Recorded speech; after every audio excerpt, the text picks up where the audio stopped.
Boa tarde. Inicialmente agradecemos a presença de todas e de todos aqui nessa sala e reforçamos que esse encontro está sendo gravado conforme acordado. Hoje realizaremos o 5º encontro do curso de extensão Práticas de Eugenia, Fundamentos e Desdobramentos, organizados pelo GEP, Grupo de Estudos sobre Higiene Mental e Eugenia, em parceria com a UEM e com a UFT.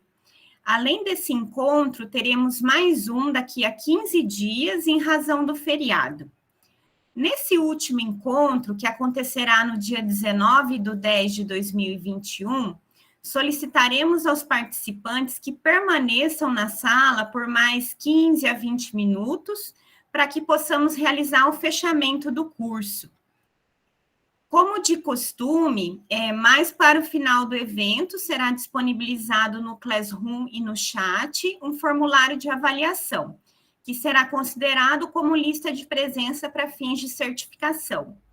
Eu, professora Juliana, farei a mediação do encontro e contarei com o apoio técnico das integrantes do GEP, Lorena e Ellen. Gostaria de lembrá-los que durante a fala das convidadas, vocês já podem registrar questões pelo chat, escrevendo a palavra pergunta para melhor identificação. Fiquem à vontade também para manterem as câmeras abertas, porque a gente já observou que não tem interferido na conexão. A temática de hoje é intitulada Esterilização Humana como Medida de Eugenia Negativa, aproximações entre o Brasil e Canadá. Ela será discutida pela professora doutora Karina Furlaneto Frasato, psicóloga, mestre em psicologia pela UEM, doutora em psicologia social pela PUC de São Paulo, integrante do Grupo de Estudos e Pesquisas sobre o Higienismo e Eugenia e docente do Departamento de Psicologia da UEM. Conjuntamente com a Karina, a professora Lilian Denise Mai também vai conduzir esse debate. A professora Lilian é enfermeira, mestre em educação e doutora em enfermagem, professora associada da Universidade Estadual de Maringá, vinculada ao Departamento de Enfermagem, ao Programa de Residência Multiprofissional em Urgência e Emergência e ao Programa de Pós-Graduação Mestrado em Políticas Públicas. Também integra o Grupo de Estudos e Pesquisas em Higiene Mental e Eugenia. Karina, Lilian, vocês terão de 20 a 30 minutos para expor suas considerações e eu vou avisá-las quando faltar os 5 minutos finais. Peço que os participantes mantenham os microfones ligados. Passo a palavra, nesse momento, para a Karina. Boa tarde, pessoal. Obrigada, Juliana. Vocês me ouvem? Tá tudo certo? Sim. Bom, é uma satisfação estar aqui nessa tarde com todos vocês, discutindo essa temática da esterilização. E eu diria que, eu não sei se é um pouco de loucura ou de coragem, né? Falar depois da Pietra e anteceder a Lilian. Acho que eu não tenho nem roupa para isso, gente. Mas eu vou fazer o possível aqui para conversar com vocês a respeito da temática da esterilização e pensar, né, nessas aproximações entre o Brasil e o Canadá. Antes de iniciar efetivamente a minha fala, eu queria estabelecer alguns pontos de partida, né? O primeiro ponto de partida é que a gente está falando de esterilização como um procedimento cirúrgico que tem a finalidade de se evitar a gravidez, mas nesse encontro a gente está fazendo um recorte também da esterilização, entendendo ela não só como um procedimento cirúrgico, mas como uma prática, né, que se deu com diferentes aprofundamentos em diferentes locais do mundo, como uma prática forçada, como uma prática compulsória e, inclusive, aprovada em legislação em diversos países. Então, a gente parte, né, desse pressuposto que houve períodos, houve locais onde a esterilização foi uma prática compulsória, para a gente entender, então, os atravessamentos desse procedimento enquanto uma prática circunscrita, né, à eugenia negativa.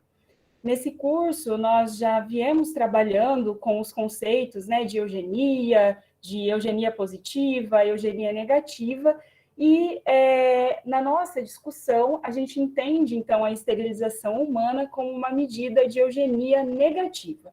E, nesse caso, o nosso ponto de partida, ele também é um retorno ao passado, né? Porque as nossas fontes primárias das nossas falas aqui, elas estão localizadas principalmente no início do século XX e são provenientes desses dois países que iremos aqui enfocar, né? Porque a gente entende que olhar para o passado nos ajuda a compreender o presente e que quando a gente foi entrando em contato com essa temática, né, e de certa forma a Pietra já adiantou algumas coisas na semana passada, nós fomos vendo que, salvaguardadas as devidas proporções, né, a esterilização como uma medida de eugenia negativa, ela não é algo que ficou no passado, mas a gente ainda encontra, né, resquícios e práticas relacionadas a esse aspecto na atualidade.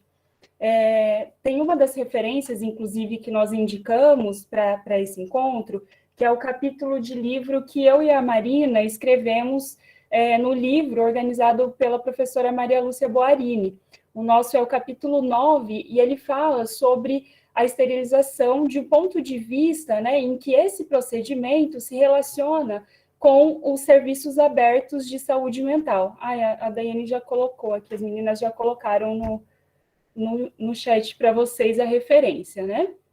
Mas nesse capítulo, então, a gente trata sobre como que a possibilidade de tratamento em liberdade para aqueles que sofriam de um problema de saúde mental, né, conforme se considerava na época, a possibilidade dessas pessoas serem tratadas fora das instituições psiquiátricas acontecia desde que elas pudessem ser esterilizadas, né? Ou seja, desde que a procriação delas fosse esgotada, impedida, de modo que elas poderiam sair das instituições, deixar de viver isoladas, né, nesses locais, para serem tratadas, então, em liberdade. Então, nesse capítulo, nós nos voltamos a essa temática, né? Mas ao entrar em contato, então, com os escritos a respeito da esterilização, e isso aconteceu também no contexto de um estágio de doutorado sanduíche que eu fiz no Canadá, a gente foi, então, encontrando materiais que nos davam indícios dessas aproximações entre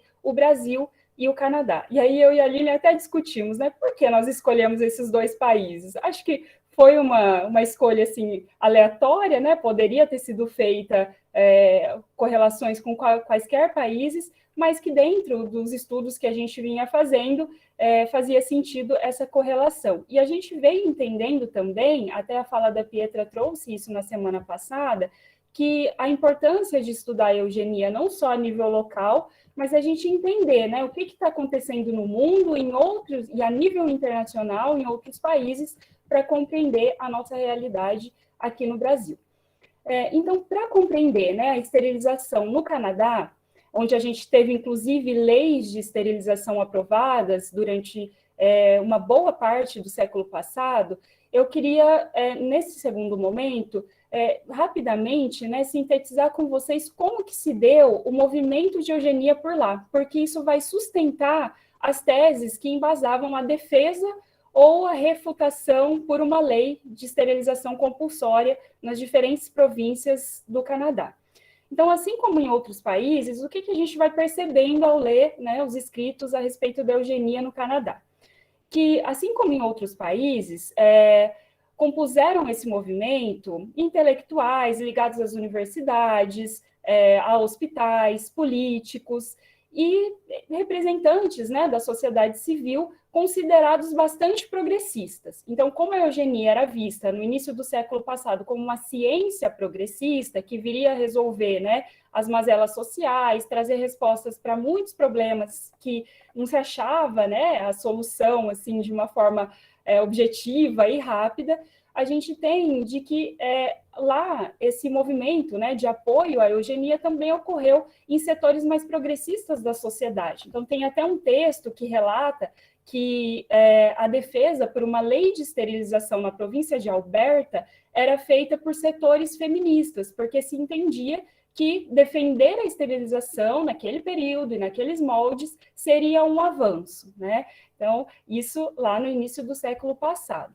Além disso, né, o movimento de eugenia ele se deu num contexto em que, no início do século passado, a gente tinha uma série de questões, né, sendo sentidas também no Canadá, então os efeitos da Primeira Guerra Mundial, a própria crise de 29, uma onda de imigração crescente em direção àquele país, né, assim como em outros, mas lá de forma evidente também uma chegada intensa de imigrantes na primeira metade do século, e até tem um texto que traz trechos, né, de autores eugenistas dizendo, olha, a gente precisa defender a esterilização porque enquanto as pessoas, os homens fortes estão lutando na guerra, os fracos ficam em casa se reproduzindo. Então a gente precisa garantir uma lei de esterilização que realmente faça essa separação entre, né, os fracos e os fortes para que a gente, de fato, estabeleça um país com pessoas não degeneradas, né, mas pessoas fortes. E a gente tem que lembrar que o Canadá, né, ele é ali vizinho dos Estados Unidos, e a Pietra trouxe bastante aspectos sobre a eugenia nos Estados Unidos e a própria esterilização, e no início do século, essas leis de esterilização, elas estavam a todo vapor nos Estados Unidos. Então, a gente tem ali a primeira lei aprovada no estado de Indiana, em 1907, logo depois, em 1909, uma lei de esterilização aprovada na Califórnia, e a Califórnia é o exemplo mais trágico, talvez, né? Não sei se é a melhor palavra, mas o exemplo mais intenso da prática de esterilização nos Estados Unidos, né? E essas leis, então, são aprovadas aí já em 1907, 1909, e seguem uma série de outros estados norte-americanos aprovando essas leis, né? Então, aos poucos, a gente vê que tem uma tendência ali que vai se espalhando pelo mundo, mas principalmente na América do Norte, de aprovar leis de esterilização. E o Canadá ali coladinho com todo esse contexto, né? Com toda essa atmosfera. Além disso, o movimento de eugenia, né? A gente precisa também considerar que, assim como o Brasil, o Canadá ele é um país de grandes extensões, né, territoriais. Então, a eugenia ela não se deu de forma igualitária no país como um todo. É muito difícil até a gente dar esse título para a nossa fala, dizendo, né, esterilização no Canadá e no Brasil, porque a gente está falando de dois países que têm peculiaridades regionais. Então, lá no Canadá, o que a gente percebe? Que das 10 províncias que existem lá e dos 3 territórios, cada província e cada território ele poderia legislar de forma independente a respeito da esterilização. Então, embora essa discussão tenha perpassado todas as províncias, o saldo final foi que em 2 delas a gente teve a aprovação de leis de esterilização. Em Alberta, em 1928, e na província de Colômbia Britânica, em 1933. Ambas foram, então, ali de 28 ou 33 até a década de 70, enquanto leis vigentes e sendo praticadas, né? Eu vou abordar um pouquinho mais isso mais adiante. Mas pensando ainda, né, no movimento de eugenia, em como ele sustentou a defesa pela esterilização no Canadá, a gente também identifica que enquanto em algumas províncias, né, as medidas de eugenia negativa elas eram mais defendidas do que as de eugenia positiva, a gente tem também uma aproximação do movimento de eugenia com o movimento de higiene mental, né, o que acontece também aqui no Brasil. Então, no Canadá, a gente tem a criação de um comitê de higiene mental em 1918, e esse comitê ele ia mais pela via da eugenia positiva. Então, ele priorizava medidas como o exame pré-nupcial, o impedimento absoluto de casamento para aqueles que fossem, né, considerados degenerados, e eles entendiam também a necessidade de influenciar na lei de imigração para circunscrever quem eram as pessoas que poderiam ou não entrar no país. Associado, né, à questão do movimento de higiene mental, daí a gente tem, em paralelo, a criação da Sociedade de Eugenia do Canadá. Só que isso vai acontecer mais adiante, lá em 1930, e essa sociedade ela perdura, então, de 1930 até 1938. quais eram os objetivos dessa sociedade de eugenia, né, do Canadá?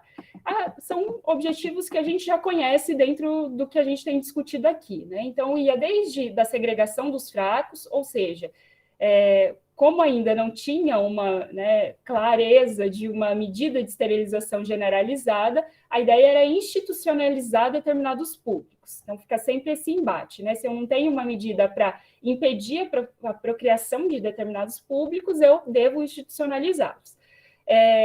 Outras questões, né, se repetiam aqui nos objetivos da sociedade de eugenia, como as restrições ao casamento, a publicação de outras leis que desencorajassem a reprodução dos considerados inaptos e, fortemente, uma defesa pela implantação de leis de esterilização em diferentes províncias. Na prática, o que essa sociedade de eugenia fez? Eles visitavam as diferentes províncias, ocupavam a imprensa, o rádio, e tentavam implantar comitês independentes em locais específicos, né, para disseminar, então, essa ideia, principalmente da esterilização. O que os autores que fazem essa leitura e o que a gente vê também nas fontes primárias é que, aos poucos, a eugenia no Canadá ela deixa, né, de ter objetivos mais amplos e passa a se concentrar na defesa, né, por impedir a reprodução dos geneticamente defeituosos. Mas quem eram esses geneticamente defeituosos, né? Acho que esse é um capítulo bem importante, assim, para a gente pensar quando a gente pensa na ideia da esterilização. Então, tinha aqui pelo menos duas grandes categorias que organizavam esse público. A primeira era os chamados doentes mentais. Talvez hoje o nosso olhar para o doente, né, quando a gente olha lá atrás e pensa, doente mental está falando de pessoas com sofrimento psíquico grave e de deficientes mentais, né? Ok. Mas a gente já viu na semana passada que dentro dessa categoria muitas outras iam entrando e fazendo parte dessa grande categoria chamada doente mental, né? Então, até hoje, assim, mais tarde a gente vai tentar discutir um pouco sobre as questões da atualidade, né? A gente percebe que a esterilização compulsória, como uma medida de eugenia negativa, ela cresceu muito associada à questão dos deficientes mentais no Canadá, né? E isso porque, mesmo antes de se ter as discussões da eugenia mais ampliadas ali no país, já na lei a respeito, né, dos deficientes mentais, que é de 1919, já tinha uma previsão de esterilizar esse público numa lei que estava, num artigo que estava lá meio escondido dentro da lei de voltada aos deficientes mentais. Então, a gente vê que a defesa pela esterilização ela cresceu muito associada, principalmente, né, no Canadá, a essa categoria chamada doente mental, mas especialmente a categoria dos deficientes mentais. Tem até um livro que ele passa uma maior parte do livro para diferenciar o que é o doente mental, fazendo essa distinção entre aquele que seria o deficiente mental e aquele que seria, né, o que a gente entende hoje como o portador ali, a pessoa com sofrimento psíquico. E dentro dessa ideia, né, de defender a esterilização para esse público de doentes mentais, o que estava na base dessa defesa? A hereditariedade, que tem sido também a base de várias discussões aqui do curso, né? Então, é uma premissa de que a doença mental ela seria transmitida geneticamente, e então ela só cessaria se você impedisse a reprodução dos doentes mentais. Tem até um texto que ele diz o seguinte, olha, não é que queria se tratar a deficiência, adaptar, dar novas formas de vida para esse público. Não, a ideia era que a deficiência mental simplesmente não existisse. E para a gente eliminar e fazer com que ela não exista, se a base é a hereditariedade, a gente precisa esterilizar essas pessoas, né? Então, era uma noção de que não existisse, e, por outro lado, um desejo de impedir, né, que o número de indivíduos nessa condição crescesse. A gente tem que lembrar também que o Canadá, como país, ele nasce em 1867, né, como um país unificado. Então, a gente está falando de 1867 e as ideias de eugenia chegam ali, né, no início do século a todo vapor. Então, o país também estava em formação, né, estava se entendendo ali como um só povo, digamos assim. Outra questão associada aos deficientes, aos doentes mentais, né, é que se entendia que eles geravam um fardo econômico muito grande, porque se eu precisava institucionalizar todos esses doentes mentais, os gastos com essa institucionalização lá no Canadá também eram motivo de reclamação, principalmente após as crises econômicas, dificuldades do país, em momentos de maior crise ali, dos governos e das próprias políticas públicas, se é que a gente pode chamar de políticas públicas lá atrás, né? E aí, uma outra questão que salta aos nossos olhos é que também no Canadá, eu estou falando também porque aqui no Brasil isso aconteceu, né? É que quem era capaz de dizer, então, quem eram os doentes mentais? Tá, a gente está falando que é esse público, o público de doente mental que tem que ser esterilizado. Mas quem que vai categorizar essas pessoas, né? E tem diversos textos que vão mostrar claramente que essa categorização ela era feita por meio dos testes de QI. Então, os testes de QI, eles eram usados para encaixar as pessoas nessa categoria a ser esterilizada. E aí, eu faço um parênteses e conto para vocês o caso da Leilani Moore, que é uma canadense, que assim como a Carrie Buck, né, que era uma americana, que a Pietra relatou na semana passada, que foi esterilizada contra sua vontade, a Leilani Moore passou pela mesma situação no Canadá. O que aconteceu? Ela era institucionalizada num abrigo, digamos assim, porque ela era menor de idade quando ela entrou lá, e ela, então, passou por 4 testes de QI, que categorizavam ela como uma inteligência limítrofe, e aí, por conta disso, o diretor da instituição indicou ela para o comitê que aprovava ou não a esterilização.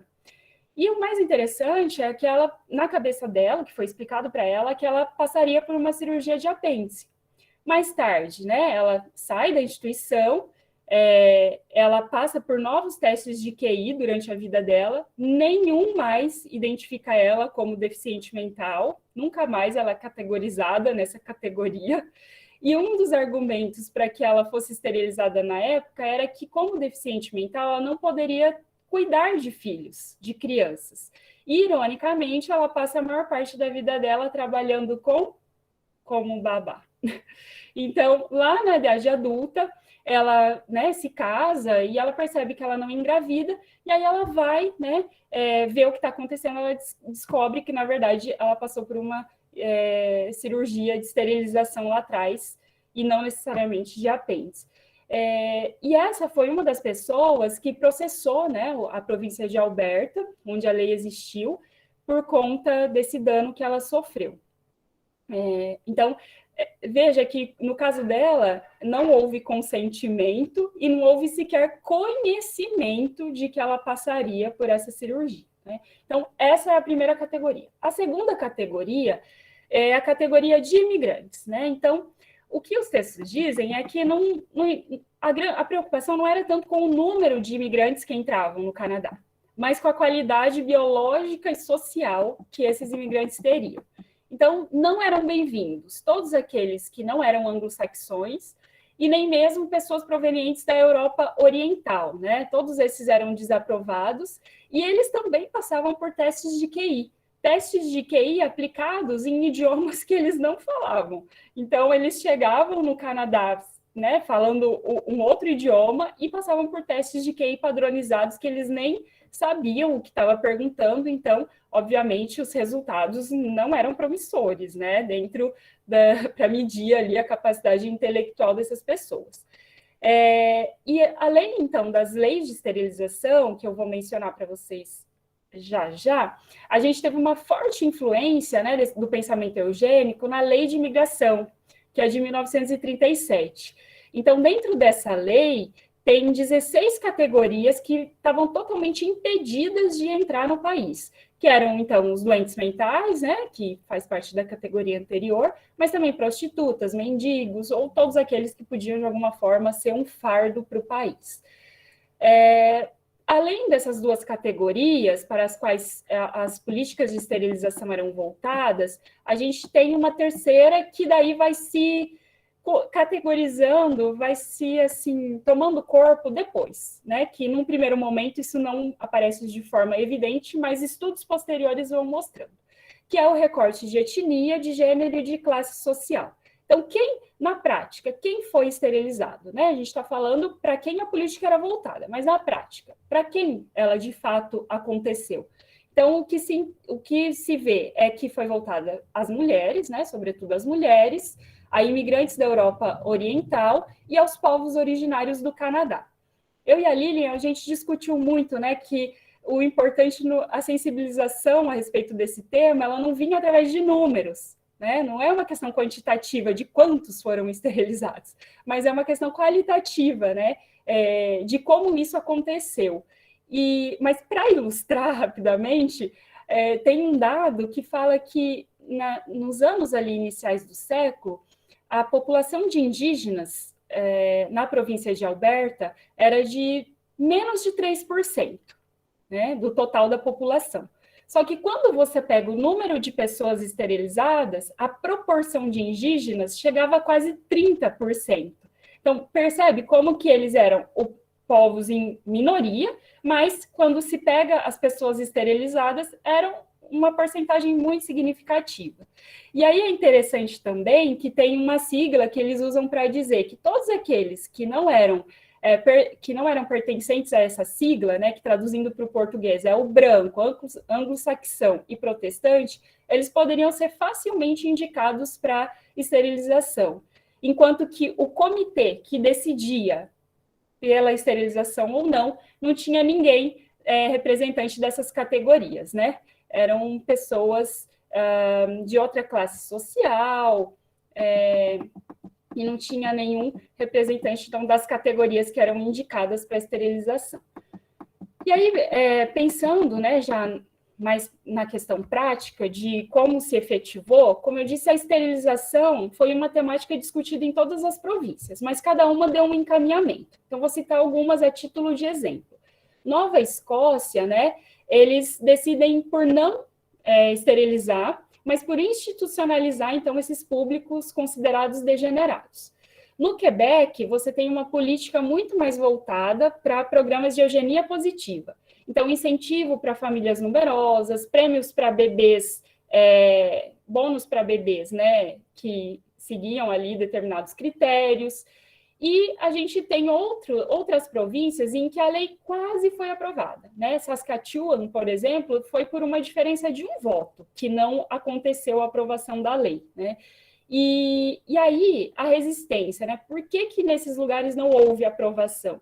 Então, é difícil, assim, a gente dar uma resposta, né, para isso, mas se percebe que em alguns lugares tinham governos ali mais humanitários, né, em algumas províncias, e teve uma forte resistência católica em vários locais, né, Ontário, Manitoba, a própria Saskatchewan, uma onda muito grande de católicos se organizou para montar uma resistência frente à aprovação de uma lei de esterilização, né? Eles entendiam que o Estado não deveria interferir na procriação e tampouco eles acreditavam que a hereditariedade tinha toda essa influência que os eugenistas diziam ter. Só que, ao mesmo tempo, alguns autores vão discutir o posicionamento dos católicos, dizendo que isso não era consenso, porque mesmo entre os católicos existia, né, uma defesa pela esterilização de alguns públicos, ou mesmo de alguns aspectos da eugenia, né? Além dessas províncias, então, a gente teve a aprovação, como eu disse no início da minha fala, né, das leis de esterilização em Colômbia Britânica e em Alberta. Mas é interessante notar que, apesar da lei ser parecida nessas duas províncias, ela teve encaminhamentos muito distintos. Então, em Colômbia Britânica, foram poucas pessoas esterilizadas, não houve tanta mobilização ao redor dessa lei, e a lei nem sofreu emendas graves, né, a gente pode dizer. O que aconteceu em Alberta, porque em Alberta a lei já nasceu a todo vapor, então muitas pessoas foram esterilizadas. Tem um estudo, Lília, eu vou falar de números de novo, tem um estudo dizendo que se calcular em números absolutos, em Alberta se tem menos esterilizados do que na Califórnia, né, que é o exemplo trágico dos Estados Unidos. mas se você pega por 100 mil habitantes, vai ter mais pessoas que foram esterilizadas pelo programa de Alberta do que pelo programa da Califórnia. Então, foi realmente assim uma lei que teve um impacto grande naquela população. E o mais interessante é notar que... Karina, 5 minutos para finalizar. Obrigada, Ju. Já vou me encaminhando para o final aqui. Então, o mais interessante é notar que em Alberta, né, a lei sofreu algumas emendas. Uma dessas emendas é de 1937, que é retirada a necessidade de consentimento. Então, até 37, a pessoa que iria passar por uma esterilização, ela deveria consentir, ou seu representante legal. A partir de 37, isso não acontece mais. É o comitê responsável por decidir quem deve ou não ser esterilizado. E isso fez com que fosse aumentado o número de pessoas submetidas à esterilização, e não parou por aí, porque em 1942 veio uma nova emenda dizendo que ninguém que participasse do comitê, o médico responsável, ou seja, todos os envolvidos na prática da esterilização não poderiam ser jamais punidos. Eles já estavam antecipadamente desculpados por praticar a esterilização compulsória, né? Estou falando o tempo todo de esterilização forçada, compulsória. E aí, uma das questões que a gente deve ficar assim para a gente refletir, né, é como que essa lei ela continuou forte, ativa, enquanto que leis da mesma natureza estavam em total declínio, já na década de 30, 40, e a lei em Alberta continuava sofrendo emendas e funcionando a todo vapor, né? E aí o que a gente encontrou de informações a esse respeito é que a lei estava em declínio em outros locais, né, por conta de que a própria eugenia vinha sendo questionada, como a gente já viu, né, devido à sua associação com o nazismo, havia uma redução do apoio popular por conta disso, e também perda de apoios financeiros. A Lilian até vai citar, eu acredito, né, a questão dos apoios financeiros à esterilização no Brasil, e a gente tem a mesma coisa acontecendo no Canadá, né? Esses apoios vão sendo reduzidos por instituições que financiavam a prática da esterilização. Isso faz com que a lei também entre em declínio em várias partes do mundo, mas em Alberta ela continuava firme. Então, não se tem uma explicação clara do porquê isso acontecia lá, mas parece que está muito ligado assim, à própria ao estilo de governo que governava ali nesse período, né, em Alberta, tanto que assim que muda o governo, a lei é abolida em 1972, e também o que acontece é que tinha uma fraca presença católica, né, na província de Alberta, não era uma província que contou com essa resistência católica que teve em outros locais. E aí, para ir fechando, né, fechar a minha fala, que eu devo ter 2 minutos, é importante dizer, então, que essas leis elas foram revogadas na década de 70, então não existe mais essas leis de esterilização compulsória no Canadá. Em 1995, a Lei Lani Moore, que eu citei, entrou com um processo contra a província de Alberta e ela foi indenizada, acho que mais de $1 milhão por conta do dano que ela sofreu. E seguido a ela, pelo menos 700, 800 pessoas já entraram com novos processos contra a província, pedindo a reparação do dano. Associado, né, a essa associação, né, entre a esse processo que a Lei Lani Moore e outros empreenderam contra a província, há um movimento de reparação em curso, né? Até hoje, a gente percebe principalmente na província de Alberta, mas também em outros locais do Canadá. Esse movimento de reparação ele acontece tanto financeiramente, por conta dessas indenizações que têm saído, mas também com pedidos de desculpa, e também como uma forma de trazer esse passado à tona. Então, a gente tem um site que organiza todos esses arquivos, essas histórias, com documentários, com documentos, tem muito material disponível nesse site, e tem, inclusive, um museu sobre a temática, eles dizem assim que é necessário reviver essa história, trazer essa história à tona, para poder lidar, né? Não é um passado que deve ficar oculto, mas que deve ser enfrentado. E apesar da lei não mais existir, né, percebe-se que há um movimento de esterilização que não é mais consentida, né? Mas que é convencida. Então, que hoje pode não se necessitar mais de um consentimento para a prática de esterilização, mas que em muitos casos ela não acontece mais compulsória, porque é ilegal hoje lá, mas ela acontece por um convencimento, né? Então, teria determinados públicos que seriam aí convencidos a. E no caso do público deficiente mental, que é onde ainda fica muito circunscrita essa discussão, os pais eles continuam tendo o poder de decidir ou não pela esterilização de seus filhos. E essa é uma questão que a gente precisa pensar, né? Se de fato foi superada essa esterilização compulsória ou não, como é que a gente pensa, né, o cuidado e a questão da reprodução deste público. Eu acho que basicamente é isso, né? A ideia, então, é que a esterilização é um procedimento, inclusive associado ao bem-estar, à liberdade feminina, né? Mas que quando ela é apropriada por um determinado viés, a gente tem esses atravessamentos que devem nos servir de alerta, inclusive para o momento presente. Aí eu vou encerrar por aqui, mas depois a gente volta a conversar. Muito obrigada, Karina, por todas as reflexões que a sua fala nos provocou. Eu queria passar a palavra agora para a professora Lilian. Ok, obrigada, Juliana. É um prazer muito grande estar aqui. E se a Karina disse que falar depois da Pietra é uma situação, eu acho que é uma situação mesmo, né? E antes de mim, de forma alguma, porque eu acho que eu vou fazer eco, né? Da fala da Pietra, eco da fala da Karina, porque no Brasil, né, falar um pouco da experiência do Brasil, ou mais assim da forma como esse discurso ecoou e repercutiu aqui, né, não tivemos leis de esterilização aprovadas no país, né, apesar dos grandes esforços, né, dos eugenistas daquele momento.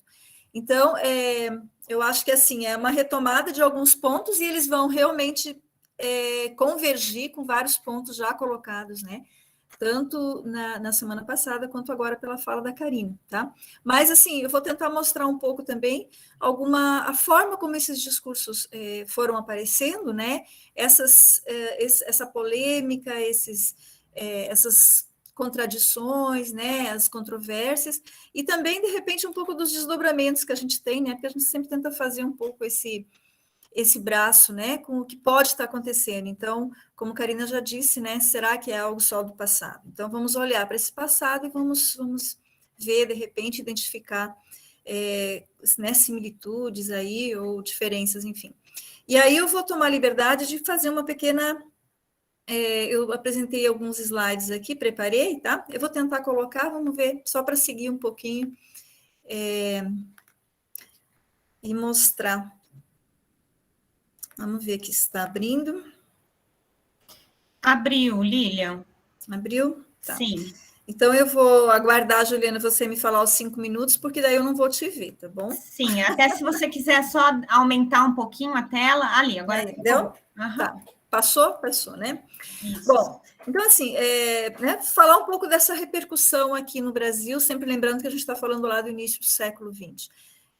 Nossas fontes são fontes primárias, né, produzidas dentro do movimento eugenista, basicamente, né, e pautadas também em revisão de literatura. A gente tem vários textos, hoje vários autores que têm falado sobre também a questão da esterilização, né, e o nosso recorte é especificamente tratar um pouco dela. Então, né, não vamos nos ater tanto à eugenia positiva ou outras medidas de eugenia negativa, né, por isso que o foco aqui é realmente a esterilização. E quando a gente busca menção à prática da esterilização, por exemplo, no Boletim de Eugenia, de 29 a 31, a gente pode encontrar 22 textos escritos, né, sobre e que tratam esse assunto, por 11 autores. E aí a gente vê que são autores tanto brasileiros quanto autores internacionais, que muitos deles já foram citados, né, anteriormente, tá? Tanto por Pietra, também como os nossos palestrantes que nos antecederam todos, quando falaram da educação, né, o Guilherme, Melina, Maria Lúcia. Então, assim, veja, a gente tem Gosnef, a sua, né, Madrid, Estados Unidos, Europa, Espanha, né, e os nossos brasileiros, e a maior parte deles, assim, são nomes renomados, né, que ocupavam cargos de gestão também pública, né, no país naquele momento, né, atuavam no ensino, na pesquisa, então, assim, a gente não é pouca gente, né, são pessoas de peso, tá, e isso é interessante porque era, assim, vamos dizer assim, a reprodução de ideias, né, que eram buscadas fora do país, mas de que forma que elas eram, então, inseridas dentro dessa nossa realidade, né? Que, como já foi dito também, cada país, cada local tem a sua forma de expressão, né? E o seu momento histórico, com os seus dilemas, com as suas contradições, né? Mas, de forma geral, é possível entender que o tema da esterilização ele movimentou e gerou atitudes discriminatórias, de segregação e de ódio, né, fomentadas muito pelas elites, então, apoiadoras dessas ideias. É possível perceber, ao longo desses 25, 30 anos, né, do início do século, uma certa aproximação teórica entre os países, né, e a defesa, aqui no Brasil, da esterilização convergia com a própria cronologia das leis de esterilização. Então, essas leis, essas datas que a Karina citou, né, 1907, 1909, são momentos e essas leis são trazidas, né, à medida que as obras vão tratando desse assunto. E elas vão também mudando um pouco o tom do discurso mais para o final da década de 20, 30, né? Então, isso não é à toa que acontece. A gente tem outros momentos, aí o próprio Canadá, então, como um exemplo bem forte, né, citado em vários momentos pelos brasileiros, a Alemanha, né? Então, isso tem razões de ser, né? A gente já ouviu bastante do Renato Kell, que foi um dos grandes expoentes da eugenia no Brasil, e ele, naquele momento, né, na década de 30, ele era o principal representante da Bayer, por exemplo, no Brasil, né? Então, ele tinha várias incursões na Alemanha, de passar meses, mais de 6 meses, né? E aí, claro, sempre voltado com essa temática, né, instigado pela temática da eugenia, ele também se aproximou muito, né, do Instituto de Eugenia de Berlim e outras instituições, e trazia para cá. Então, né, a Alemanha aprovou sua lei em 1933, e teve uma forte influência nesse momento também na forma como essa questão, esse tema apareceu no Brasil, né? Então, existe essa aproximação, essa cronologia das próprias leis de esterilização, mesmo que a gente não teve nenhuma aprovada no Brasil, é importante que se diga, né? E que, de certa forma, né, é uma influência muito forte, né, de cunho racista, biologicamente determinista, e que se tentou, então, a construção de uma política biológica no Brasil, né? 3 pontos básicos, e aí todos eles já foram abordados por Karina também, né? Mas de que forma ele se repercutia aqui? Um ponto principal seria a ideia de construção de uma nacionalidade brasileira, tá? Então, não dá para compreender a gênese dessa proposta de eugenia negativa, né? Esterilização humana, fora desse ideário de nacionalidade brasileira, porque é lá que ele se constrói e se expressa dessa forma, né? Como a gente conhece e concebe a esterilização. Inclusive porque era uma prática, né, como uma prática cirúrgica, era uma prática recente. E, né, das 3 décadas, a primeira cirurgia assim, de esterilização no Brasil data, que eu encontrei, de 1930. E os últimos 30 anos, na verdade, é uma técnica que vinha acontecendo. Então, não há como falar de esterilização, né, nessa forma, fora desse contexto. Então, a gente pode associar isso, né? Essa gênese dessa medida nesse contexto. Então, a ideia de construção dessa nacionalidade. E aí, Kell, ele vai falar, né, vai caracterizar o Brasil como um país de intensa mestiçagem e imigração, ambas processadas lá de Diable, né, que encontra-se hoje numa confusa situação racial e social nada brilhante, tá? Com os mesmos contextos, né, vividos também em outros países, né, que era a abolição da escravatura recente, a imigração, então, assim, todas essas questões, a urbanização, né? E aí, dentro dessa nacionalidade, né, se construíram várias idealizações eugênicas, tá? E dá para perceber nesses escritos, e reproduzidos também em outras em outros setores da saúde, outras profissões, né? A própria enfermagem se constituiu em 1923, oficialmente, com a primeira escola de enfermagem, Ana Neri, né, em 1923, a revista de enfermagem, que começou em 32, ela também reproduz isso. Então, a eugenia era um discurso que era apropriado, né? Ele era apropriado por todos os segmentos da sociedade da época, né? Então, ele circulava em todos os grupos, inclusive na Igreja Católica, né? E aí há uma ideia de construção de um indivíduo, né, ideal, e isso perpassava também um ideal de construção de mulher-mãe, né, já que estamos falando da área reprodutiva, né, e não podemos olhar a esterilização fora desse campo, e um ideal de família, né. Então, tudo isso se constituía com um olhar, então, de construção dessa nação. Né? E os problemas, então, de diferentes ordens, passavam por esse cunho e esse olhar biológico no campo da reprodução humana. Né? Talvez a gente possa fazer muitas, né, trazer facilmente hoje para o nosso cenário atual e ver que talvez a gente tenha um retorno para esse olhar, né, no campo biológico dessa constituição, né, de homem, mulher, mãe, família e nação. Bom, a imigração era um dos pontos e que ficou mais fortemente marcado nessa constituição da nacionalidade, né? E aí o perigo amarelo é um exemplo, tá? E aí também, depois eu vou citar alguns outros números, né? Mas, Karina, a gente não queria passar em números, mas não há como, às vezes, não falar. Mas a ideia de composição do outro como um conjunto distinto de povo, né? Ao ideal, então, que passava pelo branqueamento, né? E explicitado nesse projeto de construção dessa identidade nacional, nas décadas de 1930 e 40, tá? E aí, na Constituinte, por exemplo, de 34, né, que todo o movimento constituinte, que depois se pautou na Constituição de 1934, passava, né, esse intercâmbio internacional, esses olhares, e aí se buscavam muitos exemplos, né, de fora. E veja como, nessa questão da imigração, essa citação coloca, né, inclusive o Canadá, como um dos países que já passaram pela fase propriamente política da imigração para outra, que ele chama aqui de eugenética, né?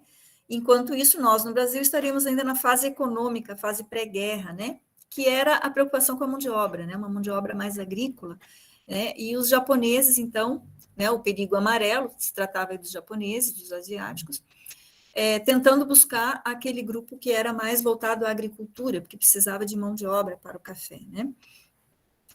Mas aí, como isso em 35, veja que... Porque lá já tinha toda uma história, né? Inclusive de leis de esterilização que apoiavam as medidas eugenistas, né?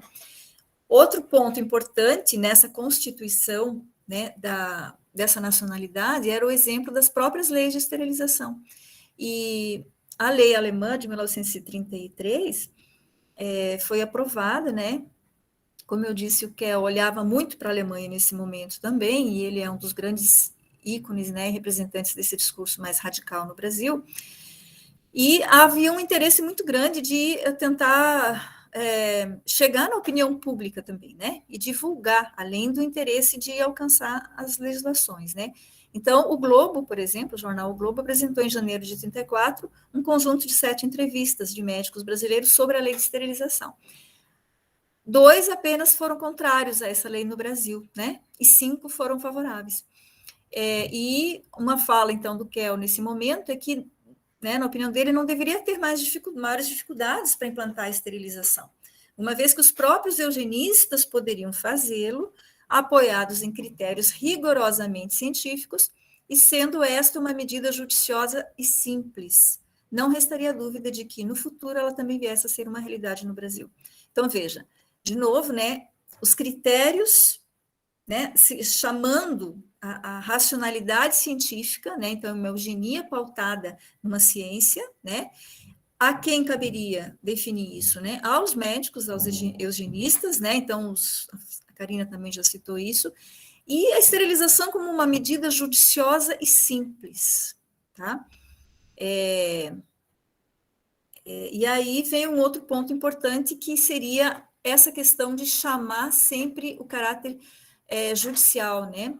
Então, esse aparato legal, ele era frequentemente mencionado, E havia grandes esforços, né? Houve grandes esforços também no Brasil para ligar a eugenia com muitos temas nacionais, tentando fazer com que eles fossem aprovados, então, na legislação nacional. A própria Constituinte, né, a Constituição de 34, mostra um resultado disso. Não tivemos lei de esterilização, mas foi incluso, né, um artigo de estimular a higiene e educação eugênica, que em 37 já foi retirado. Essa questão da imigração também se estabeleceu um teto, né, de até 5% do número de imigrantes que já estavam no Brasil naquele momento. Então, a questão do exame pré-nupcial, a questão... então, assim, vários temas perpassavam essa questão da eugenia, tá? A sua, né, que era de Madrid, coloca, assim, grosso modo, que eugenia ela teria dois grandes setores que penetravam a área jurídica, né? A sanidade da progênie, né? Então, principalmente naquele momento, na luta contra as enfermidades sexuais, o tipo do contato venéreo e a utilidade do certificado médico pré-nupcial, né? E o estímulo à maternidade consciente, tá? Então, a questão da maternidade consciente, ela sempre tem um pé mais próximo da eugenia positiva, né? Enquanto que a esterilização, ela vinha mais com esse teor aí da sanidade da progênie, né? E passava, então, pela área jurídica. Veja que havia um discurso de defesa nesse sentido, né? De modo geral, a gente percebe, assim, que havia um interesse muito grande de simplificar essa questão, né? Simplificar. Então, aparentemente simples, de uma forma simplista, a esterilização ela vinha em contraposição a práticas arcaicas anteriores, né? Então, castração, mutilação em guardas de esposas de reis para evitar filhos bastardos. Isso na história, né, da humanidade aí. Em jovens cantores sopranos nas igrejas, né, os eunucos, porque a esterilização produziria, então, uma voz mais aguda, né, para esse tipo de canto. Então, contra isso, vinha agora o quê? Uma cirurgia que era segura, que era simples, né, que já estava com técnica dominada, tá? Né, há mais de 3 décadas já. Então, tentava-se minimizar os riscos dessa cirurgia, o tamanho dessa cirurgia, né? Já considerada uma técnica avançada. Especialmente por Kell e Farani, né? E veja que os discursos deles são discursos bem, assim, bem radicais, né? O Kell, por exemplo, dizia que a intervenção, né, a esterilização seria uma intervenção cirúrgica que evita a possibilidade da prole sem remover glândulas ou tecidos, sem alterar a circulação e inervação, sem, afinal de contas, produzir outro efeito que não seja a mera esterilidade, né? Então, vamos diminuir aí o que seria isso, né? Para melhorar a opinião pública também, diante disso, né? Uma medida de sensibilização. E Farani defendia medidas profiláticas, aconselhamento matrimonial, vasectomia, ressecção de trompas, né? De modo a que o indivíduo devesse se sacrificar em favor da raça e a sociedade, inclusive, ter que exigir isso toda vez que alguém ameaçasse a coletividade. Então, veja, ela viria como uma medida preservadora, né? E que não alterava a vida sexual, tá? Então, se a esterilização fosse compreendida dessa forma e não como um castigo, né? Talvez nessa questão, esse tema se apresentaria de outra forma sob o Tribunal da Opinião Pública. E talvez até já houvesse uma lei aí de esterilização em 31 no Brasil, né? Então, havia uma intenção muito forte para chegar nesse ponto. E, basicamente, os argumentos favoráveis, eles passavam por isso, né? Pela citação de que já haviam várias leis de esterilização em vários países, né? E que lá, então, esse problema da proteção racial já teria sido encarado de outra forma, e no Brasil também precisava se trabalhar com isso. E aí vem os números, né? Eles citam Califórnia, por exemplo, com a primeira lei lá em 1909, veja, até janeiro de 29, essa é uma citação, né, do Boletim de Eugenia, já teriam sido feitas 6.255 esterilizações nos hospitais, sendo 1/4 alienados e 3/4 débeis mentais, né? E o único objetivo, então, seria impedir a procriação de tarados e degenerados. Estas seriam feitas sob a proteção de rigorosas leis e da responsabilidade de médicos competentes no assunto. Então, sempre por onde passa a questão do poder e da decisão, né? Pela classe médica, né? Pela área da saúde. A Alemanha, nesse momento, se sobressaía na proposição da lei de esterilização, não era a primeira de forma nenhuma, a Alemanha foi em 1933, mas já foi num momento convergente com a ascensão mesmo do nazismo, né? E depois foi tomando outros rumos. Então, talvez, inclusive, por isso, seja um dos, né? Talvez no contexto mundial aí, de que a partir dali, né, de 30, 40, depois houve um declínio, porque houve tanto com o termo do uso eugenia, quanto das próprias leis de esterilização que não se justificavam mais, né? Mas eles diziam ali que ultrapassava o debate racial em nome de um bem-estar da raça humana. E os avanços da heredologia. Então, os conhecimentos da genética pressupunham o uso mais assertivo da esterilização, especialmente, então, a teoria mendeliana. E aí a gente entra no terceiro ponto, que seriam os conhecimentos genéticos da época, né? Então, não era um consenso a interpretação dos problemas nacionais. Contudo, a gente tem que compreender também essa diferença, né, das teorias lamarckistas, mendelianas, né, essa preocupação malthusiana de crescimento populacional, né, as classes mais abastadas estavam diminuindo a sua natalidade, as classes mais empobrecidas aumentavam, tudo isso perpassava aquela preocupação da constituição daquela nacionalidade, né? E essa questão aqui dessas teorias mendelianas, ela vinha num momento muito próximo, né? Se a gente pensar em Galton, em 1883, quando ele cunhou o termo eugenia para essa preocupação com a saúde e constituição das futuras gerações, ainda havia muito forte a tendência dos conhecimentos de Lamarck, né, sobre as teorias genéticas da hereditariedade. Então, as mudanças no meio ainda poderiam estar sendo incorporadas, né, no indivíduo, e ele passaria isso para as próximas gerações. Então, a crença na plasticidade das partículas hereditárias. E isso era muito recente, e aqui a gente está falando de 20, 30, né, onde já havia o quê? No meio científico, a constatação de que era a teoria mendeliana, né, da diferença entre células somáticas e células hereditárias, e existia uma carga hereditária, né, separada, então essa questão da herança dura. E hoje, se a gente for pensar, a gente tem assim já uma tendência aqui muito, de novo, sempre essa questão da hereditariedade do meio ambiente está muito presente, né? Hoje já tem estudos, e com o avanço da tecnologia, de que 30% da nossa carga seria hereditária, né, não mutável, e 70% passível de intervenção e interação com o meio ambiente, né? Então, é um conhecimento que em 100 anos aí a gente sempre teve essa questão colocada, né? Mas havia um predomínio, então, da ciência eugênica pautada nas teorias mendelianas de herança dura, e isso fazia com que esse discurso mais radical enfatizasse a necessidade da esterilização como uma medida importante, principalmente, né, para impedir procriação de tarados e degenerados, né? E aí, mesmo que argumentos contrários também passavam por essa influência lamarckiana, né, de dizer que não era a miscigenação racial, digamos, a razão dos problemas brasileiros, né, das condições de saúde, educação e demais condições sociais, né, Roquette Pinto e Otávio Domingos passavam muito por isso, né, mais num viés médico-sanitarista, assim. E aí eles entravam muito no campo da medicina preventiva, então eles não justificavam os problemas pela miscigenação racial, né, não era essa a questão, mas ambos defendiam, por exemplo, a esterilização para impedir a procriação de tarados e degenerados, né, e aí eles usavam, principalmente Otávio Domingues, que era professor de genética, né, que defendia, inclusive, o ensino da genética nas escolas como solução para a eugenia negativa, como se as pessoas, então, sabedoras, né, dessas informações, elas próprias evitariam de ter filhos, né, para não proliferar de repente, os problemas, né, os males hereditários, né.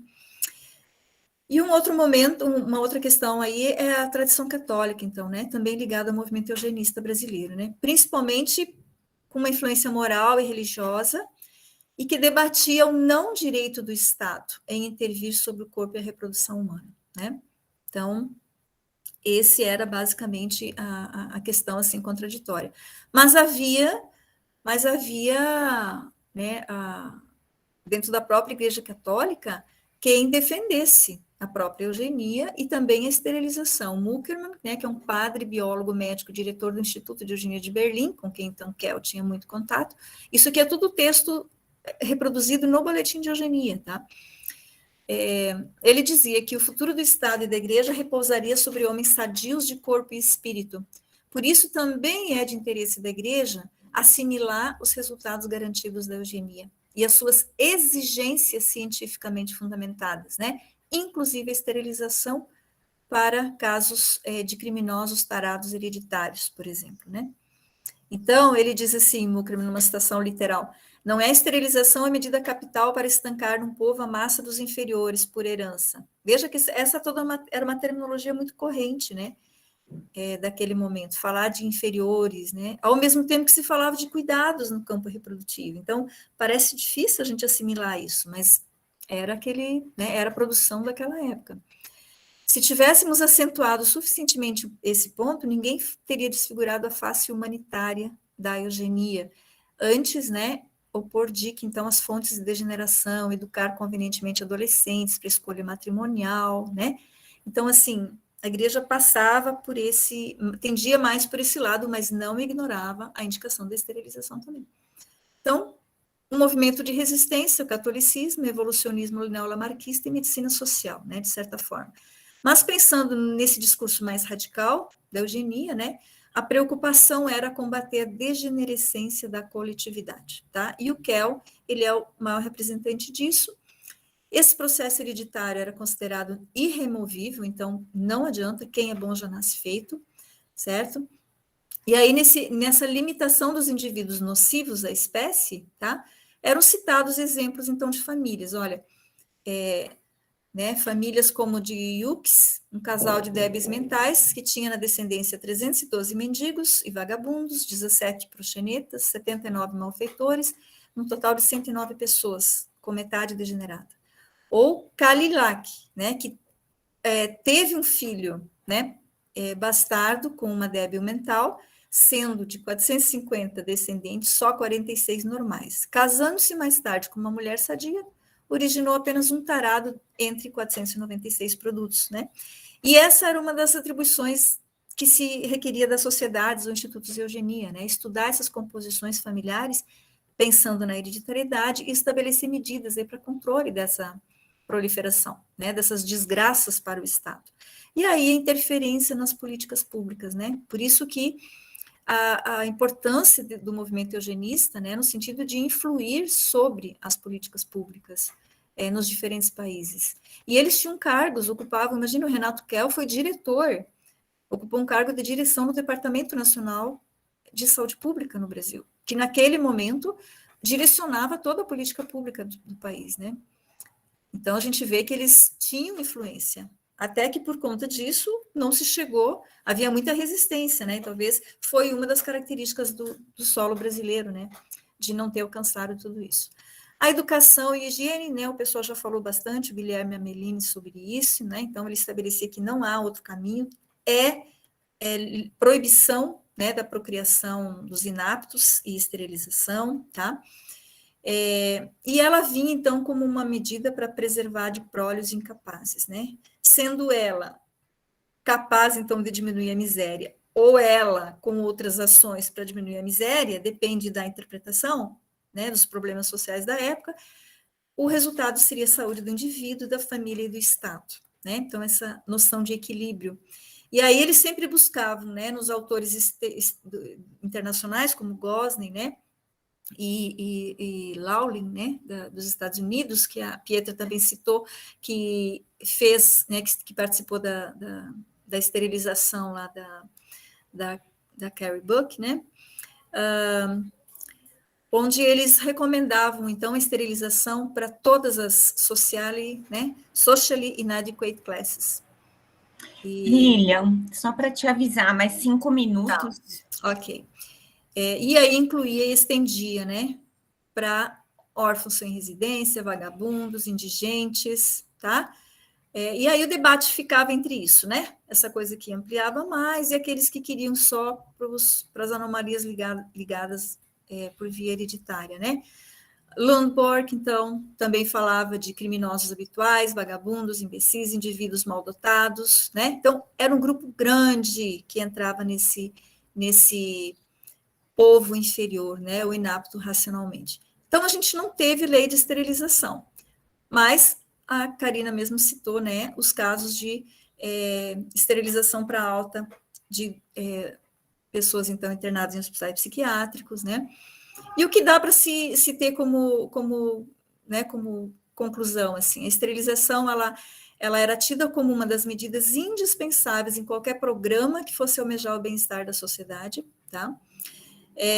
Ela seria parte integrante de um sistema geral de proteção e vigilância para aqueles que, em virtude de moléstia ou deficiência mental, seriam incapazes de arcar com as responsabilidades da cidadania. Então, sempre trazendo à tona a questão da cidadania e da capacidade do indivíduo de se manter, de se, né? Claro, as preocupações passavam, né, naquele momento pelas mudanças, né, do século XX, então, acelerado crescimento populacional, mistura de raça, desigualdade social, o iminente risco de doenças e deformidades, né?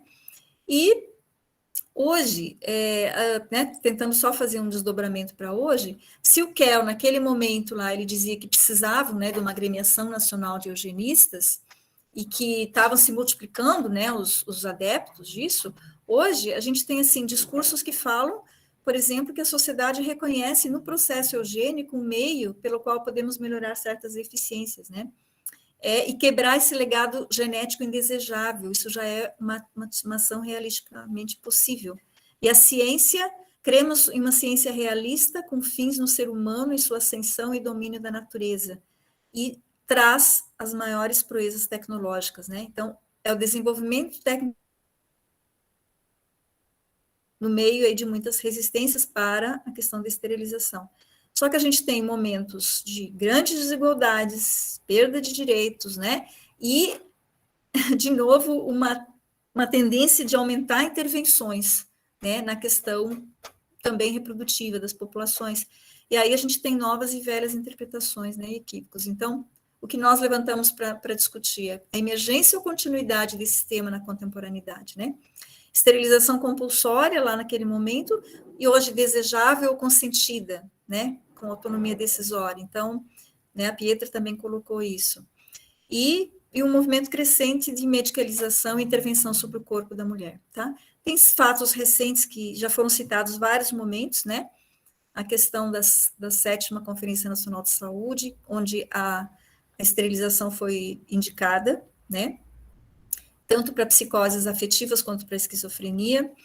A esterilização entrou na política de planejamento familiar e está em processo de mudanças, né, desde 96 no país, e hoje o que está se discutindo são mudanças nos critérios para indicação, né, ampliando o leque desse procedimento, só que a gente tem todo o trabalho da CPMI de 93, que a Pietra também já citou em números, mas eu só tenho aqui algumas questões assim em vermelho, que mostra que alcançou 26%, né, dos municípios, principalmente do estado do Nordeste, né, no Brasil.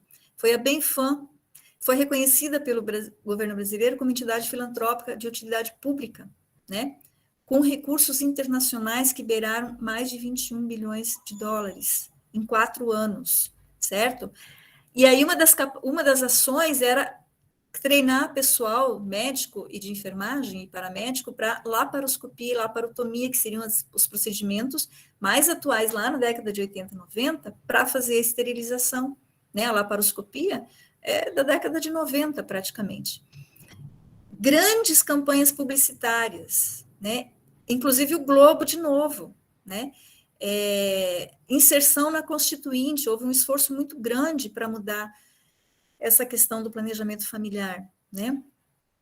E só para passar, a tentativa de minimizar os riscos do procedimento cirúrgico, me parece que tudo isso já estava presente naquele momento, né? E para concluir o relatório, essa ideia de passar como um procedimento universal, então, por aí, disponível, necessário, né?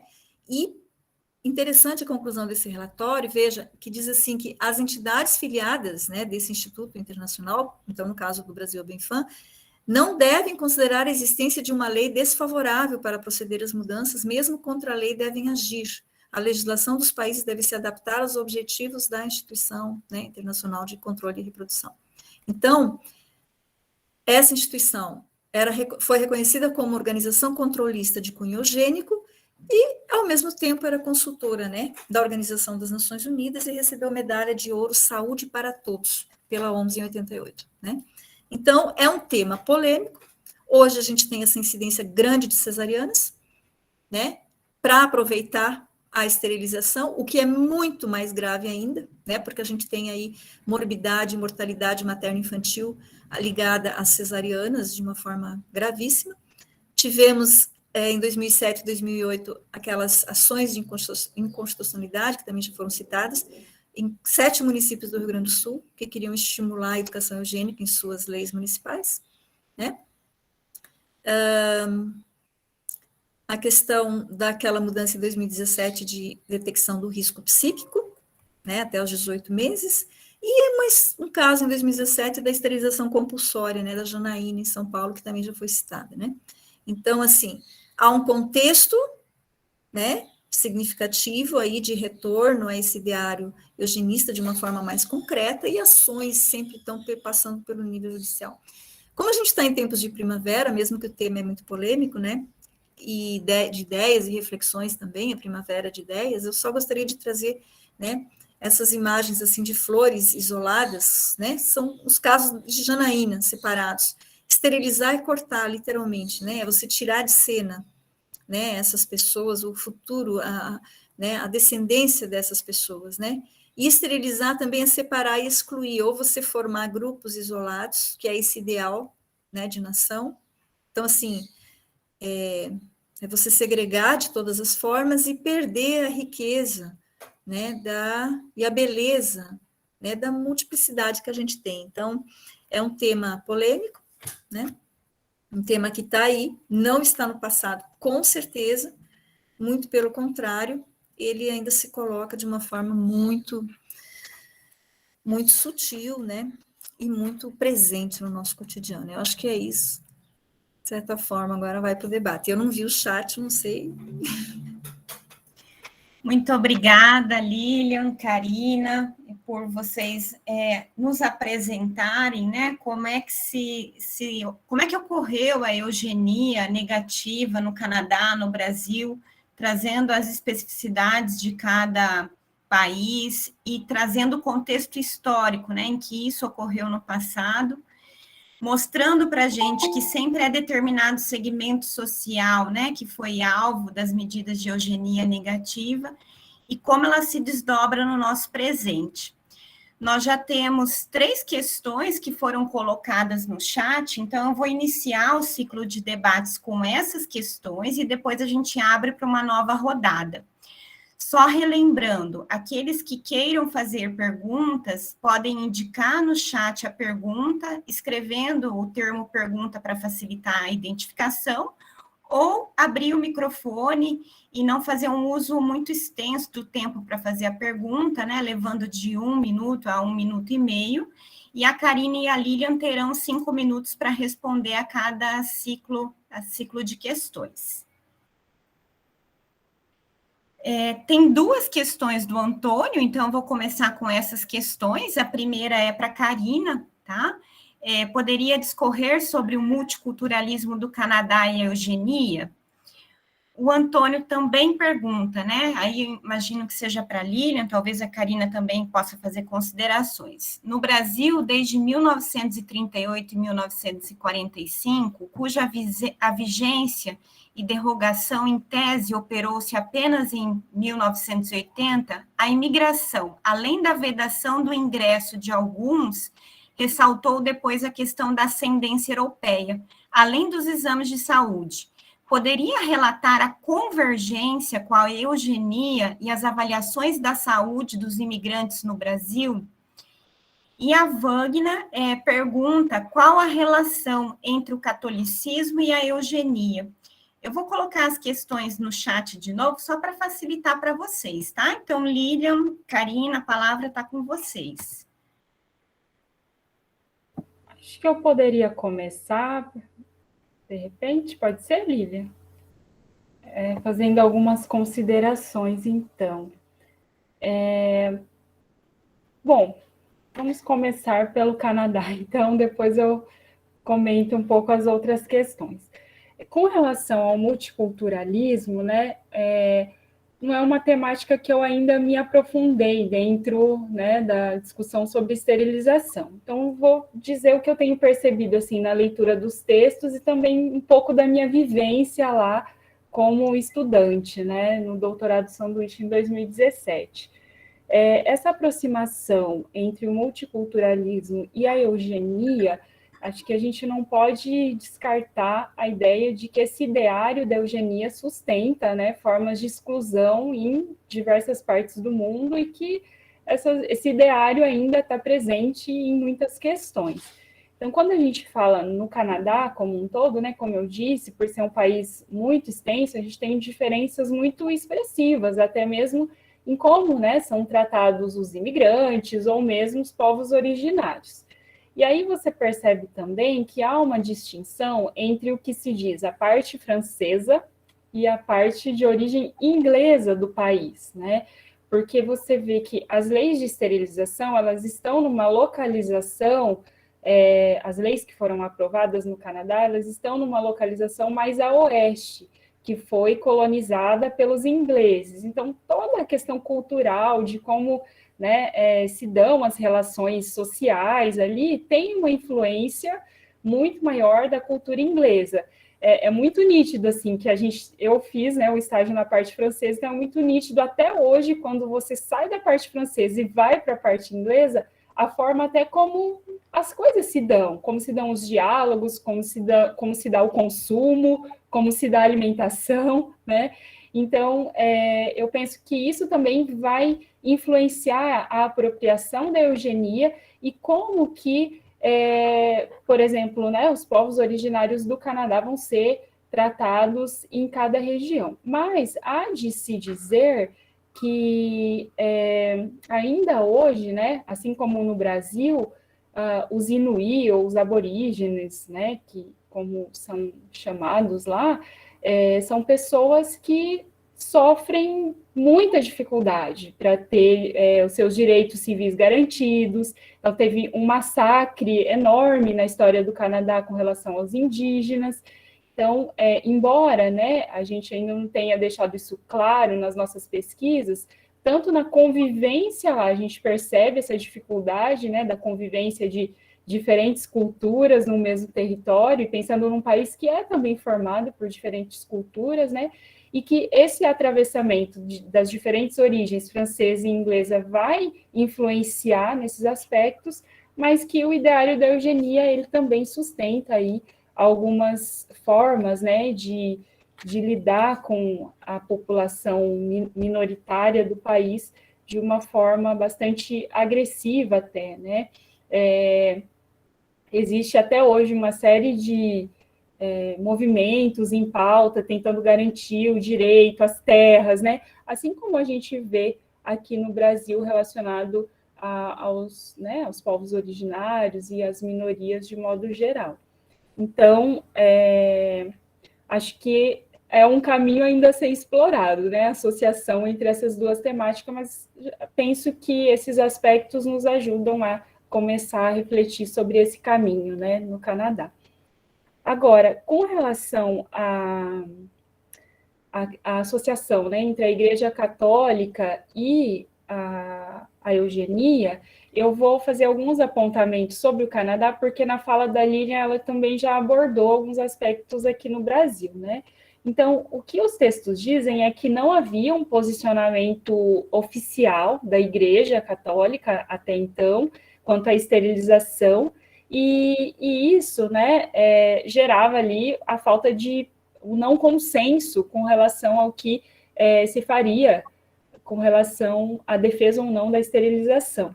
O que os escritos dos católicos afirmam é que a esterilização, ela interferia, né, vamos dizer assim, na finalidade sexual, na finalidade da sexualidade do indivíduo, né, e que a finalidade seria a procriação, E uma vez, né, a pessoa esterilizada, a gente estaria desviando da finalidade original, né, da sexualidade, e que isso poderia gerar, inclusive, excessos que também não seriam positivos, né, segundo o que se entendia na época.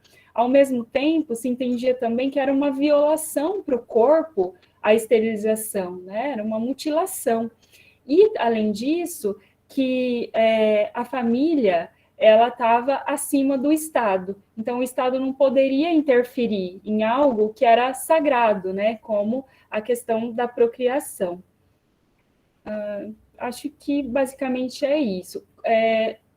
Na pergunta sobre imigração, né, eu acho que vale a pena apontar a mesma coisa que eu falei sobre a utilização de testes de QI. A gente tem um livro produzido, inclusive, no grupo do GEP, que fala sobre a utilização de testes psicológicos no início do século aqui no Brasil. E nesse livro vai ter também, né, material abordando a utilização desses testes para imigrantes no início do século, também por aqui. Então, acho que é uma relação que a gente pode estabelecer também. Eu acho que é nessa direção, né, que a Karina coloca, e eu acho que o que é importante pensar nessa questão da imigração, né, que se fala de convergência de eugenia com a avaliação em saúde dos imigrantes, assim, tanto a questão da entrada, né, no país, quanto o risco, então, da miscigenação, né, e essa miscigenação sempre teria um caráter, alguns até diziam de melhora, né, que a gente vai branquear com o tempo, se viesse essa ascendência europeia, né, que se queria nessa lógica de branqueamento. Só que a gente também tinha uma ala grande que, né, referia que o risco era de aumentar o número de inferiores, né, com a miscigenação. Então, nós tínhamos que ter a construção de um povo brasileiro ainda. E quem que era esse povo? Né? Nós tínhamos os indígenas, os negros, os escravos negros, que serviram, né, em determinado momento, e aí estavam livres e se aglomerando, né, nas cidades, né? E as populações brancas, então os asiáticos começando a chegar, e aí, assim, essa preocupação, de forma geral, vinha tanto nessa questão, então, da reprodução, né, e da constituição dessa nacionalidade, quanto o risco iminente de várias doenças, né, que se colocavam também, e hoje a gente tem o exemplo, né, da pandemia, então, a limitação nas entradas dos países em relação a testes, né, para a questão do vírus, né, do coronavírus. Então, assim, naquele momento, quais eram, né, as preocupações que, de repente, motivavam essa definição de testes e de avaliações em saúde, né? E com que finalidade? Então, toda vez que a gente tem essa finalidade pensada no sentido de constituição, né, das futuras gerações, a gente tem esse aspecto aí da eugenia extremamente presente, né? E a questão do catolicismo, assim, de fato, como a gente, né, tem visto, o discurso da eugenia ele foi apropriado por todos os segmentos, né? Então, mesmo que a Igreja Católica tivesse uma tendência a estimular a eugenia positiva, no sentido dessa maternidade consciente, né, ou paternidade consciente, eles tinham as fontes de degeneração semelhantes, também tinham preocupação com as doenças venéreas, com as doenças sexualmente ativas, com a promiscuidade, com, né, aquilo que vinha, de repente, contra esse ideal, né, de família e de sanidade, né, da família. Só que medidas que os eugenistas tinham como medidas mais de controle reprodutivo, né, que passavam, então, pela esterilização, aborto, né, sempre tiveram essa oposição mais deflagrada da Igreja Católica, né. Então, com esse viés aí que Karina também coloca, né, no sentido de intervenção sobre o corpo, né, então isso fere a uma constituição divina, né, e a natureza, e o aborto também sempre pensando na discussão do início da vida, principalmente, né, não é o tema aqui do debate, mas são temas que perpassam, e de repente a gente pode levantar reflexões, né, pontos de reflexão. Veja, a esterilização para tarados e degenerados também era, de repente, aceitável para um segmento da Igreja Católica, né? Então, não era homogêneo, mas era aceitável. O aborto talvez tenha tido mais críticas, né? Hoje a gente tem, por exemplo, a discussão de aborto pós-nascimento, né? Se tiver, com toda a tecnologia que a gente tem hoje, em termos de avanços, né?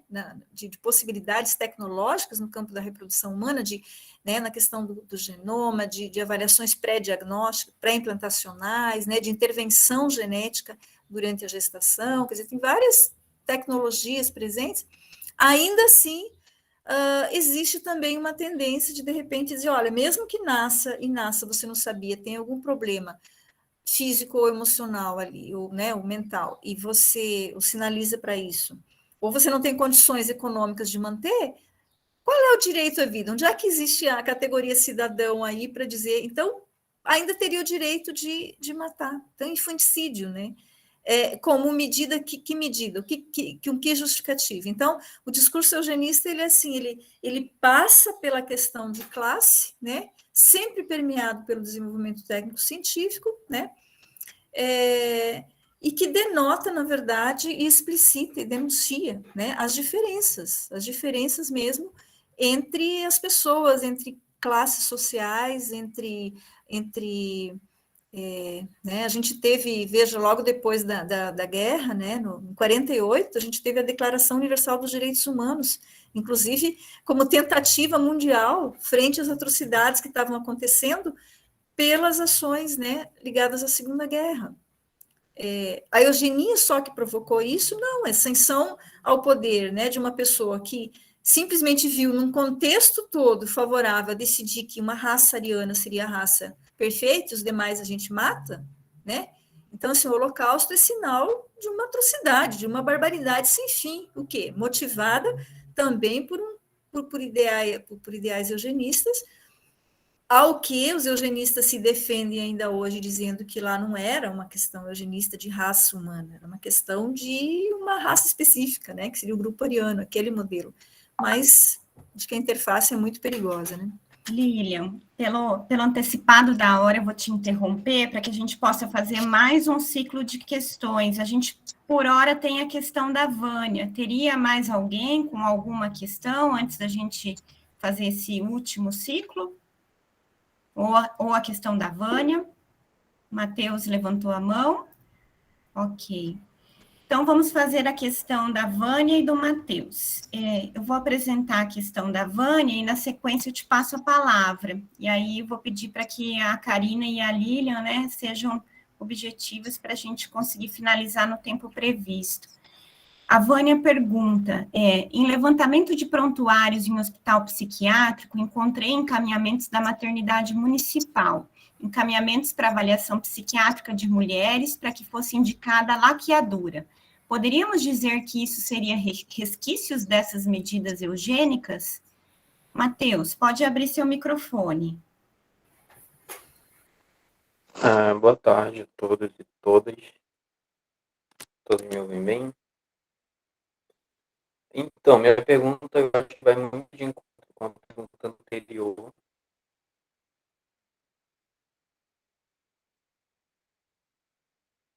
Que é uma dúvida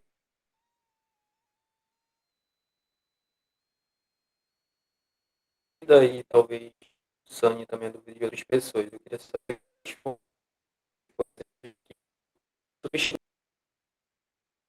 Matheus, está muito ruim o seu som, a gente não está conseguindo. Tudo mais. Então, assim, levando em aspecto as redes sociais aqui do Brasil. Isso, acho que fica melhor. A gente não está conseguindo te ouvir.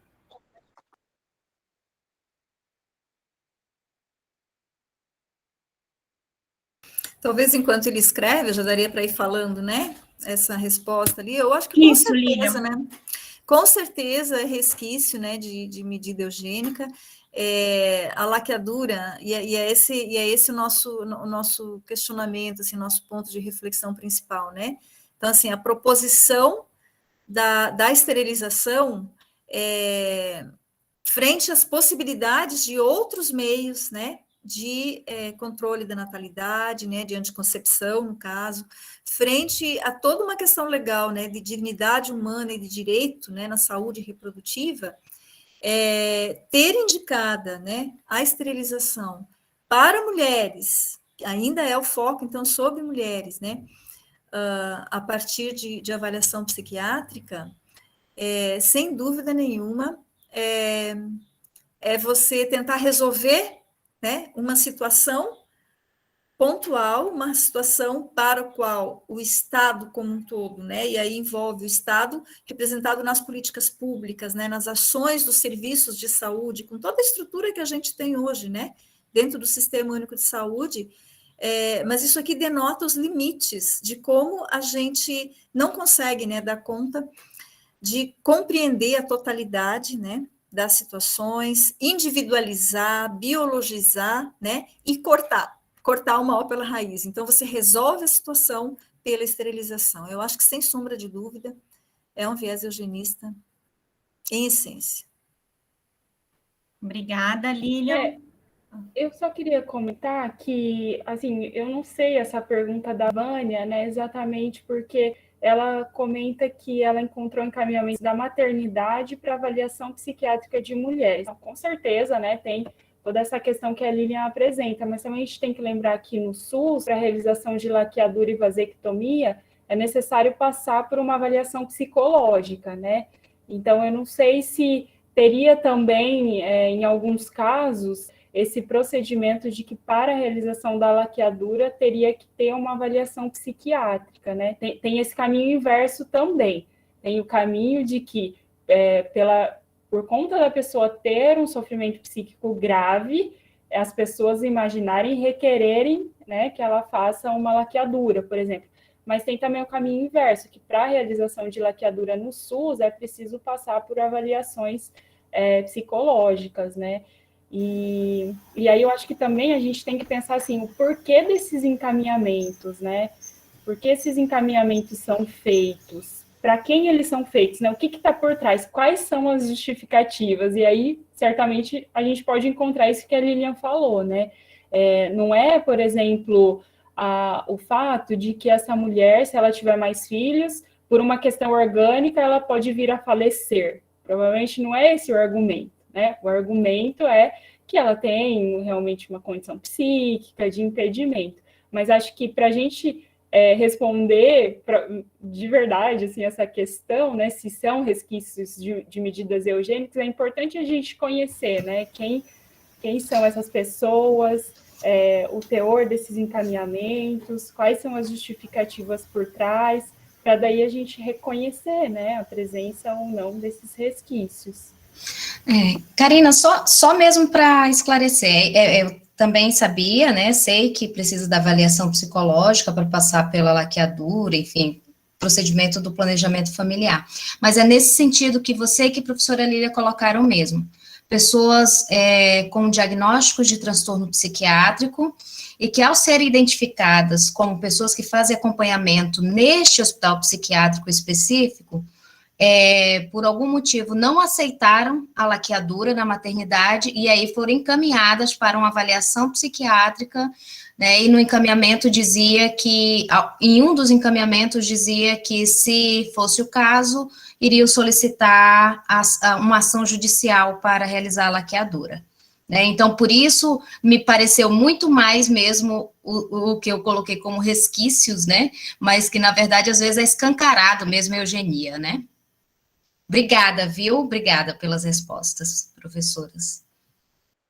A questão do Matheus, eu acredito que seja um desdobramento mesmo da Vânia, como o Matheus sinalizou, mas ele coloca ali quais são as políticas substitutivas, por exemplo, dessas medidas eugênicas, né? Levando em consideração os aspectos sociais daquele período histórico, tanto no Brasil quanto no Canadá. Acho que é mais ou menos na linha do que vocês responderam a Vânia, mas se vocês quiserem fazer algum comentário final antes da gente encerrar, Karine e Lília, fiquem à vontade. Eu não sei se a gente poderia falar assim de políticas substitutivas, né, das medidas eugênicas, né? A gente trouxe assim alguns pontos para a gente compreender que houve intenções, né? Houve práticas, né? O quanto essas intenções e ideias elas chegam a se tornar, por exemplo, ações concretas em forma de política pública, né? Então, assim, a gente não teve lei da esterilização compulsória, como outros países tiveram. Não significa que não houve prática de esterilização compulsória e toda a construção desse ideário que defendeu e que deu base para justificar essa esterilização compulsória naquele momento, né? Hoje, como é que a gente caminhou, né? Nós tivemos a Declaração Universal dos Direitos Humanos em 48, coibindo muitas coisas. Apesar disso, Karina disse que foi até 72 a lei do Canadá, uma das leis, né? Todas as demais, hoje não existe lei de esterilização compulsória no Brasil, mas ela muda de formato. Nós tivemos, então, na década de 60, 70, todo o movimento de direitos reprodutivos e saúde reprodutiva, né?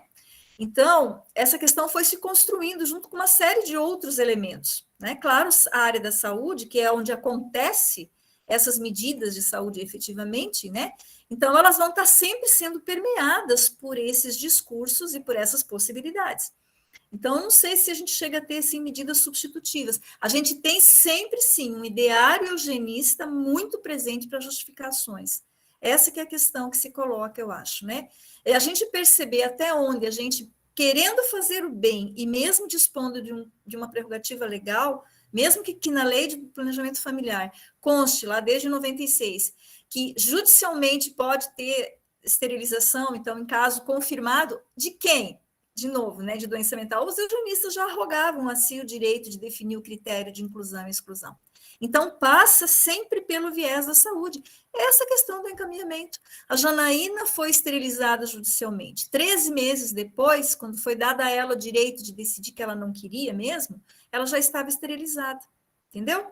E era por vulnerabilidade social, né? Pobre, com muitos filhos, negra, 36 anos. E hoje, o que a gente tem? A gente tem critérios que definem essa esterilização, eu já estou acabando, essa esterilização consentida, né? Mas ela é uma ação radical de controle da natalidade, ela é uma ação radical. Nós não temos outras ações que não sejam tão radical, porque ela é uma intervenção no corpo, ela expõe a risco, a infecção de sítio cirúrgico, a morte, e hoje associada à cesárea. De bom grado, a gente encaminha para cesárea para aproveitar e fazer uma laqueadura. O que faz mal a laqueadura? Não faz mal nenhum. Só vai cortar as trompas. É a reprodução daquele mesmo ideário. O que mudou em 100 anos? Nada, nada. E pensando que a gente tem uma série, né, uma Constituição de 88, que inclusive é questionada como sendo uma Constituição de muitos direitos. Então, é por isso que é muito perigoso, né, onde a gente tem um acirramento de uma crise social e econômica tremenda, uma diminuição e questionamento dos direitos que se construíram legalmente em função já de diferenças e desigualdades tremendas, né? Um espaço, um cenário de forte influência, né, para esses discursos, de novo, de que alguém merece, alguém é apto e alguém é inapto. Eu gostei daquele questionamento lá de, será que a eugenia, será que eu vou colocar apto e inapto? A gente tem que cuidar.